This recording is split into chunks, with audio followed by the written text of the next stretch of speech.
What's going on, everybody? I'm EVT, and I'm here to talk to you about the future.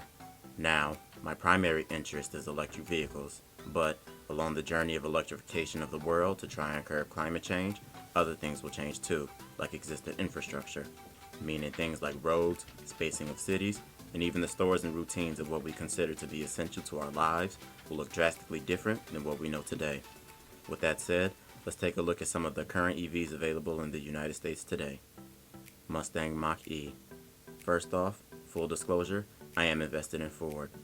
Okay, with that out the way, let's get started. Ford's first available vehicle in their EV lineup borrowed the name of one of their most iconic brands, Mustang. Named the Mustang Mach-E, it debuted last year in 2020. It comes in a few packages, including a premium extended range and standard edition. The premium model comes in both standard and long-range battery pack configurations with a variety of drivetrain options. The premium model tops off with an EPA estimated range of 300 miles for the extended range rear-wheel drive model. With a posted 88 kilowatt-hour usable battery pack, the extended range rear-wheel drive model can do 0 to 60 in roughly 6.1 seconds, according to Ford. The premium extended range all-wheel drive version can do 0 to 60 quicker with an estimated 4.8 seconds. The premium edition also peaks out at 346 horsepower, while the torque tops out at 428 pounds. All premium editions seat up to 5 people. Finally, the most expensive premium edition Mach-E with the extended battery pack all-wheel drive and the interior protection package comes in at an MSRP of $55,540 before any incentives and $45,540 after the $10,000 federal tax incentive.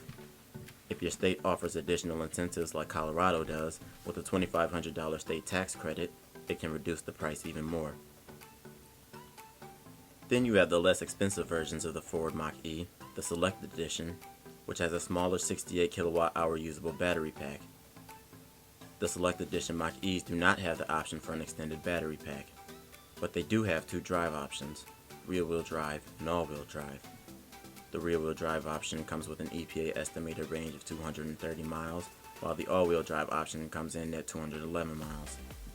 According to Ford's testing, the rear-wheel drive and all-wheel drive versions produce 0 to 60 times of approximately 5.8 seconds and 5.2 seconds respectively. The Ford Mach-E Select Standard Range Edition tops out at 266 horsepower with torque peaking at 428 pounds. Similar to the Premium Edition, both Select versions will seat up to 5. Finally, Ford is also offering a third version of this EV, the Mach-E GT. The Ford Mach-E GT is scheduled to debut early this fall 2021 as a standard and long-range option, both with 88 kilowatt-hour usable batteries. The EPA range difference between the two is almost non-existent, with the standard GT having an EPA estimated range of 270 miles.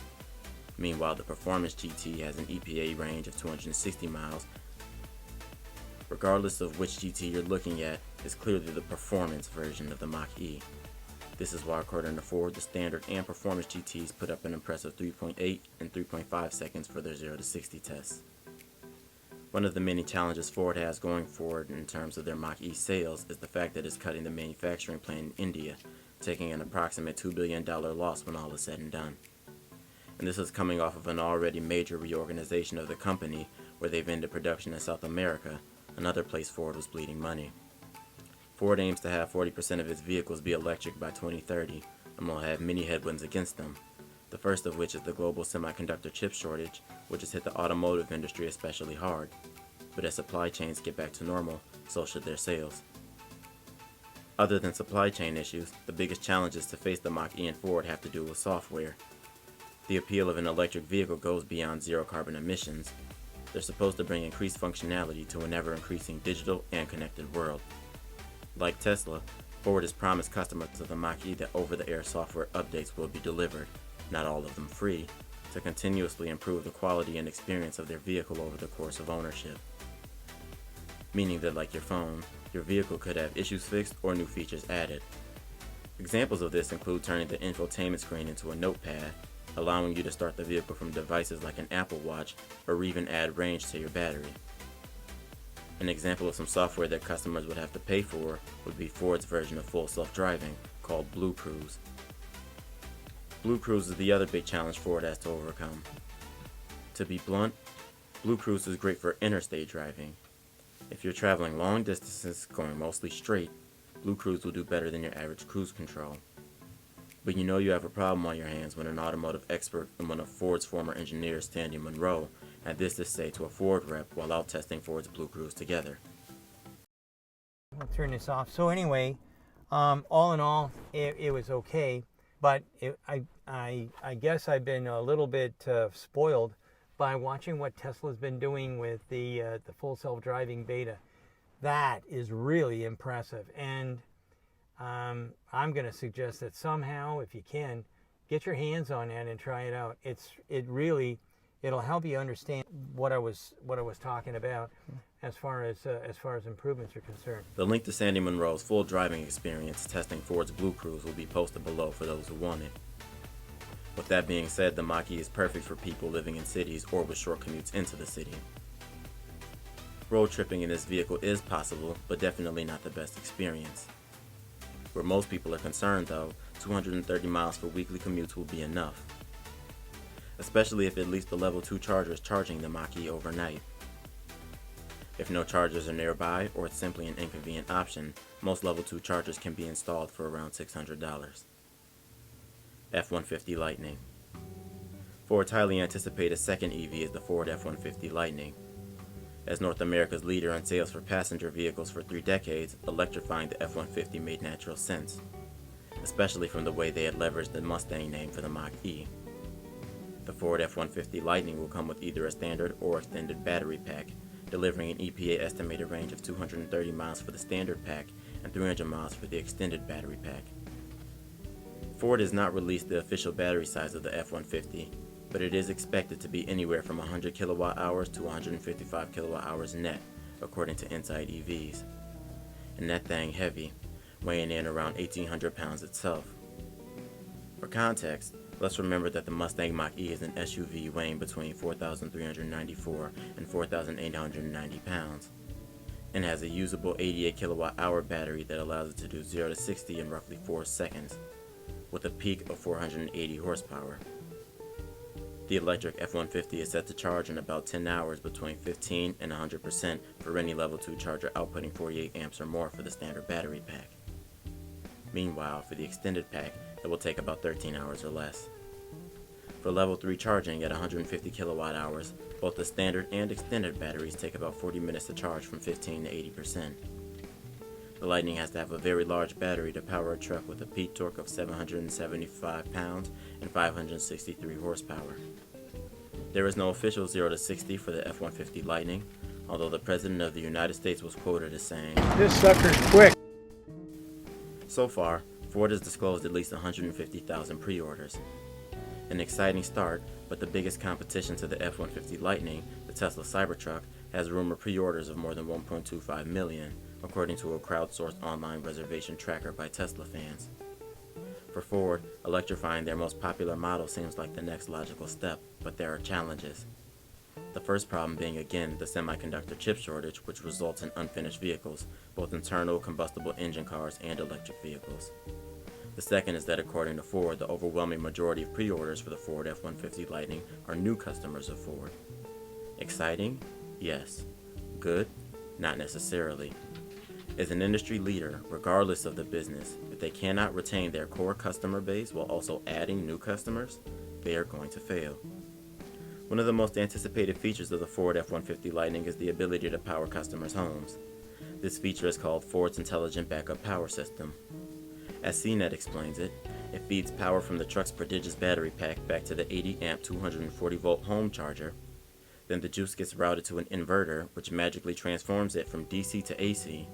And finally, that sweet electricity gets routed to all the plugs, lights, and appliances in your home. Given the increasing frequency and intensity of natural disasters around the world, if it works as planned, the backup power system could be the decision-making factor for many families when choosing an electric vehicle. Another piece of good news for the electric F-150 is there seems to be a growing consensus that Ford intentionally underestimated the range for the Lightning. Consumer electronics personality Marques Brownlee and others have been able to test Ford's new EV, and based on the calculations of power usage from the truck, were able to determine that it's likely that the F-150 Lightning can go beyond the quoted EPA estimated range. The range advertised by Ford is with an assumed payload, since this is a pickup truck after all. Finally, Ford is also offering a Pro trim similar to the XLT, Lariat, and Platinum options. Unfortunately, this model is reserved for commercial purposes and buyers only. The reason this sucks for retail customers is the price difference between the various trim levels, with the Pro model package starting at $39,974 before tax incentives. Compare this to the cheapest model of the F-150 Lightning for retailers, which has an MSRP of $52,974 before incentives. The Ford F-150 Lightning is set to start deliveries spring of 2022. GM Hummer EV.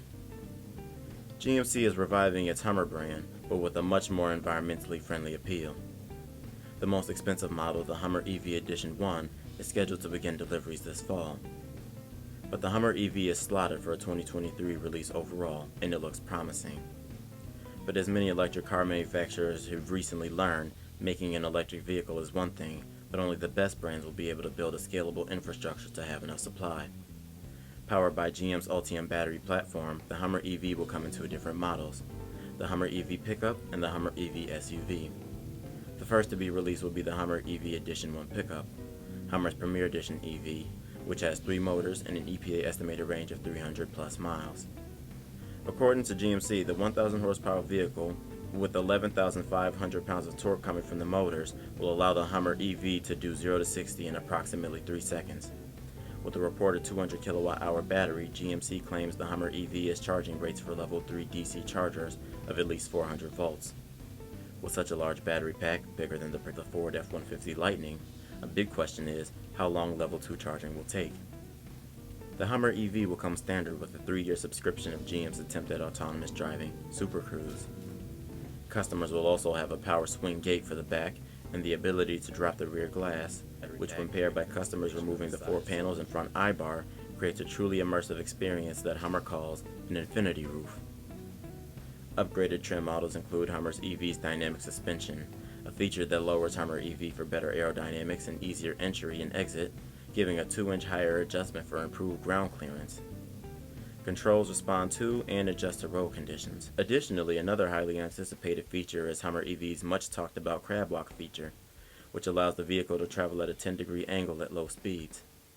Good for navigating tight spaces. Another feature in upgraded trims is their Extract mode. Extract mode raises suspension approximately 6 inches to traverse obstacles like boulders or high waters. Finally, another feature of the Hummer EV is their version of the Tesla Model S's launch mode that allows it to take off from a standstill. For the Hummer EV, it's called Watts to Freedom, and lets the 9,000-pound vehicle do 0 to 60 in approximately 3 seconds, according to GM. With all of that weight moving so quickly, it's no surprise that every Hummer EV comes standard with 18 HD cameras all over the vehicle, including waterproof underbody forward and rear-facing cameras, a washing function for the cameras, and replaceable lens protectors. The Hummer EV is also full of Easter eggs, designed to pay homage to GM's part in the moon landing of Apollo 11. The interior will only have 2 color options, Lunar Shadow, which is a jet black and top, complemented by tech bronze accents, and also Lunar Horizon, which is also jet black, but with a light gray, and it also has tech bronze accents. This color palette is similar to the color of the original Rover, with the features of black and gray with gold details. 2 other Easter eggs in the Hummer EV that Motor Trend found is the sight of the Apollo 11 landing on the grill of the speaker and Neil Armstrong's boot print on the driver's footrest. Finally, you'll see several Hummer badges and letter H's around the vehicle in honor of the revival of a seemingly dead brand. Chevy Bolt. As an advocate of EVs, this one hurts, but the truth is the truth. The Chevy Bolt is one of GM's earliest competitors in the EV space and has been being produced since 2016.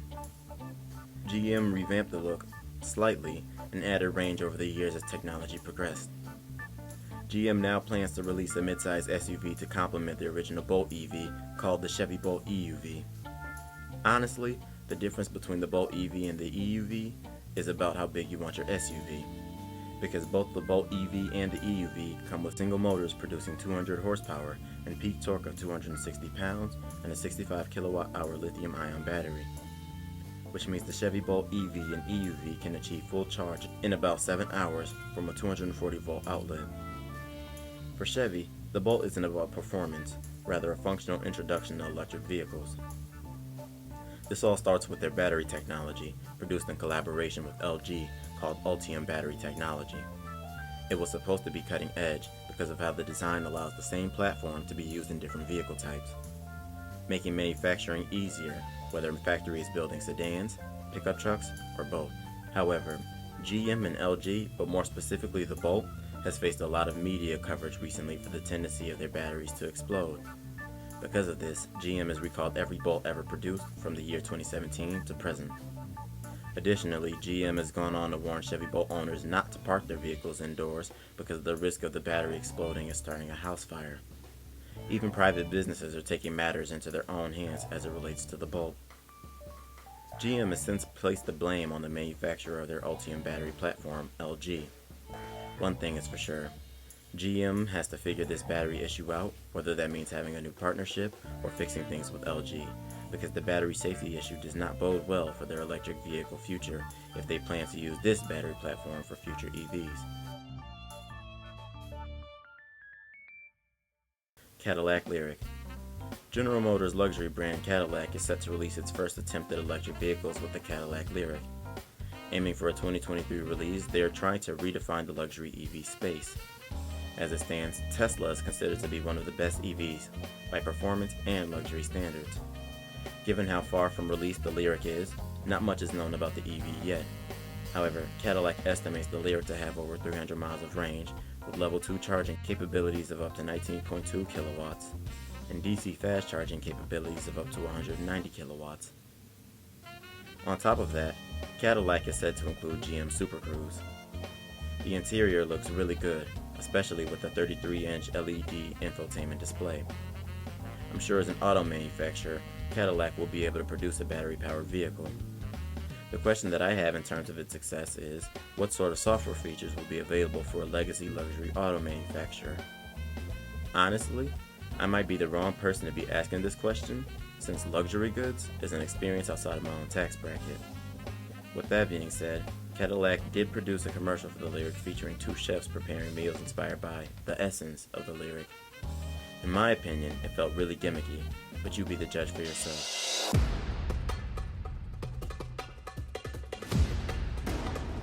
There's definitely a parallel. We'll be serving 150 guests. By the time you're finished, you really feel what it's like to be inside the mind of the all-electric Cadillac Lyriq. I have never done anything like this before.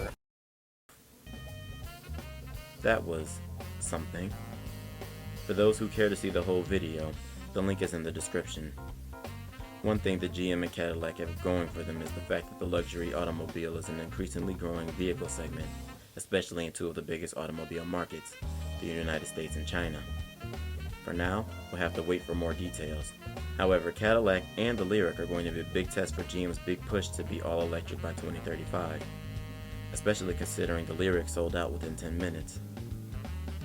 Some people look at this as a problem, but one of the points of electric vehicles is to be more sustainable over time, so that less will have to be produced.